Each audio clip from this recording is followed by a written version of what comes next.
Bonsoir à tous, bienvenue dans le flash de 18h. Merci de suivre RTI 1. On démarre aux États-Unis pour les assemblées de printemps de la Banque mondiale et du Fonds monétaire international FMI. Le Premier ministre ivoirien Amadou Gon Coulibaly y a rencontré la directrice du FMI Christine Lagarde. Au sortir de ce dernier rendez-vous, le Premier ministre a dressé le bilan de sa mission à Washington. Adama Koné.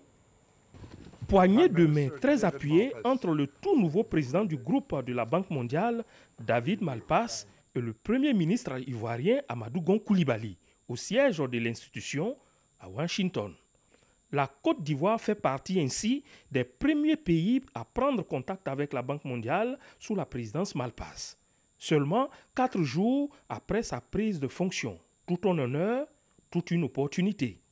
C'est une grande considération et un grand honneur qui a été fait donc, à la Côte d'Ivoire. Et je crois que c'est la reconnaissance du leadership du président de la République, son Excellence le président Ouattara, que nous ayons eu cette audience.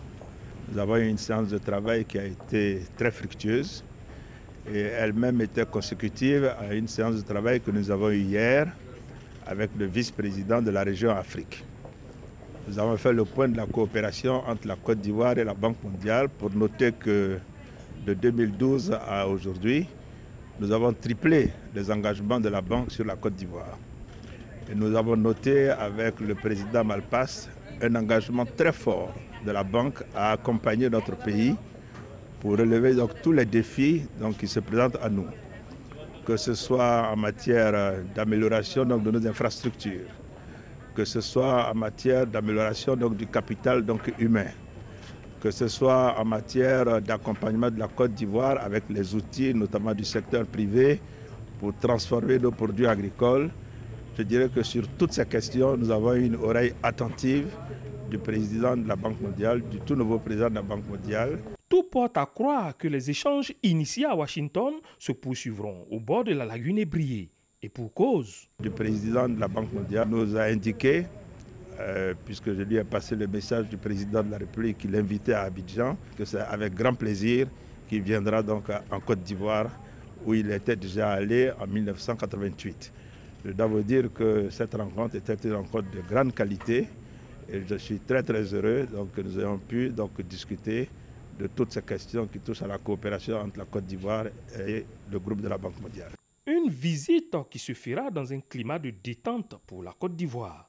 Le pays ayant progressé sur la mesure du climat des affaires, passant de la 177e à la 122e place au classement Doing Business et ayant mis au vert 14 indicateurs sur 20 du programme Compact du Millennium Challenge Corporation.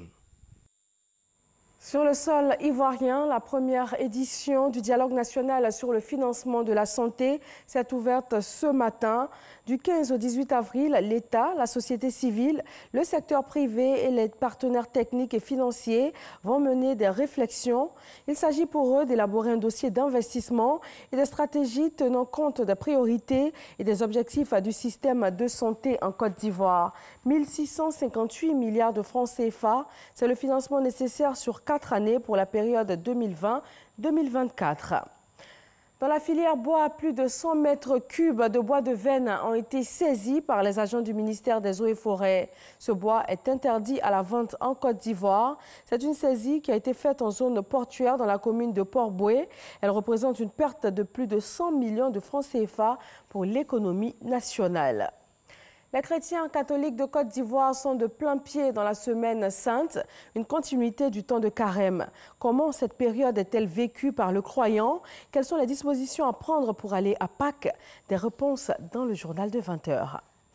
Dans l'actualité internationale, au Tchad, 7 militaires tchadiens ont été tués, 15 blessés par des djihadistes nigériens de Boko Haram. 23 soldats et 63 terroristes ont été tués au cours de cette attaque perpétrée cette nuit dans la région du lac Tchad. C'est l'une des plus meurtrières essuyées par l'armée depuis le début de la lutte contre les terroristes.